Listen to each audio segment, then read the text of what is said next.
ओम नमः शिवाय। आज हम श्रवण करेंगे 16 सोमवार व्रत कथा।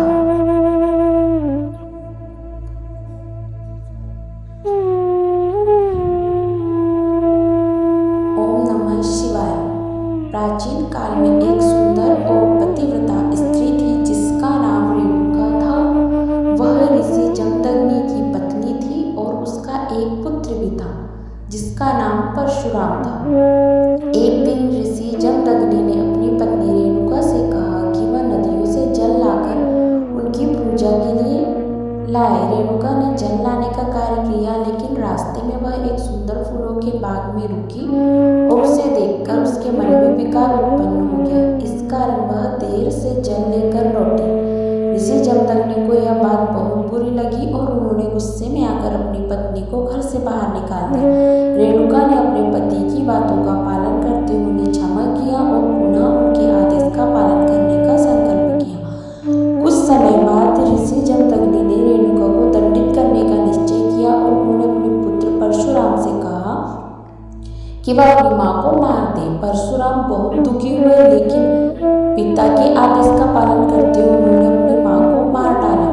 लेकिन जब ऋषि जमदग्नि को एहसास हुआ कि उन्होंने अपनी पत्नी को मारकर एक बड़ा पाप किया है, तो वह दुखी हो गए और भगवान शिव की आराधना करने लगे। भगवान शिव ने उनकी प्रार्थना सुनकर रेणुका को जीवित कर दिया। भगवान शिव के आशीर्वाद से रेणुका जीवित हो गई और उन्होंने अपने जीवन को सुधारने के लिए और अपने परिवार के सुख और समृद्धि के लिए 16 सोमवार का व्रत करने का संकल्प लिया। इस व्रत के बाद रेणुका और उनके परिवार की स्थिति पूरी तरह से बदल गई और वह सुखी हो गए। 16 सोमवार व्रत की विधि। व्रत की शुरुआत 16 सोमवार व्रत का आरंभ पहले सोमवार से होता है। व्रत को पहले सोमवार से इस व्रत को करना चाहिए। भगवान शिव की पूजा। इस दिन व्रती भगवान शिव की पूजा करते हैं। शिवलिंग का अभिषेक दूध, पानी, शहद आदि से किया जाता है और बेलपत्र, फूल और दीपक अर्पित किए जाते हैं। तीसरी विधि, व्रत का पालन। इस दिन व्रती उपवास रहते हैं और केवल फलाहार करते हैं। वे ओम नमः शिवाय मंत्र का जाप करते हैं और भगवान शिव के प्रति के स्वास्थ्य, सुखी जीवन और समृद्धि की प्रार्थना करते हैं। चौथी विधि है 16 सोमवार व्रत तक पूजा। इस व्रत को 16 सोमवार तक निरंतर करना होता है। 16वें सोमवार को व्रती इस व्रत को समाप्त करते हैं और भगवान शिव का धन्यवाद करते हैं। 16 सोमवार व्रत के लाभ। पहला लाभ है सुखी वैवाहिक जीवन।